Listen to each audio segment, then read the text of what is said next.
lot of people ask me all the time how I came up with Boo and Bruh from my infamous comic series, internet comic series. I can say off rip, the style was derived from early Peanuts comics and Calvin and Hobbes. There's numerous other styles in my childhood that I also derived from, but those are the main two inspirations. Um, the energy was derived from Minnie and Mickey. I wanted to have an adult version of them for me.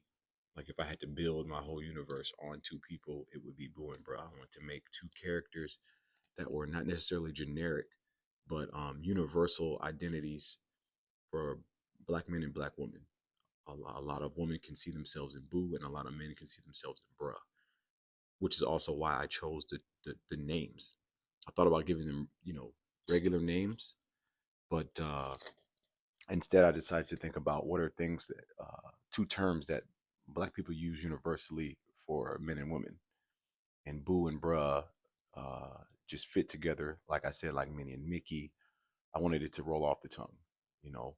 Um, Boo's creation I can link directly to Lucy from Peanuts, and I hadn't thought about it, but I remember one of the earliest things I learned from Peanuts and from Calvin and Hobbes was expression with little.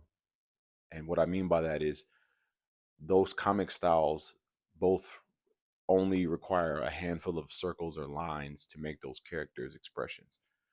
And I learned how to convey that through Boo from those comics. She's very expressive. She's very alive, very emotional. Um, and I wanted to make sure it was done comically.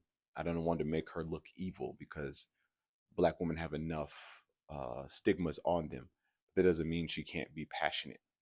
I think that a lot of people confuse passion for anger, and that's a lot of things black people have to navigate. Is people think because we're passionate that we're always angry, and I didn't want that to be conveyed, which is why I chose that style for the comic.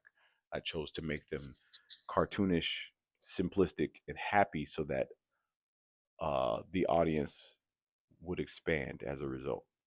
Um, Also, Calvin and Hobbes comics taught me environment, how to put simplistic characters in. Uh, I can still put them in environments that are a little more realistic than the style you draw them in. Um, Bill Watterson taught me that I don't have to fall into a restriction just because of rules. Art has a lot of rules, and I was really liberated by reading his books as a kid. I consider him probably my favorite artist of all time, just because of what I learned from him, and he's the one artist that I still apply everything I learned from him to my work today. Thank you for watching. Like and subscribe, and I will do more of these.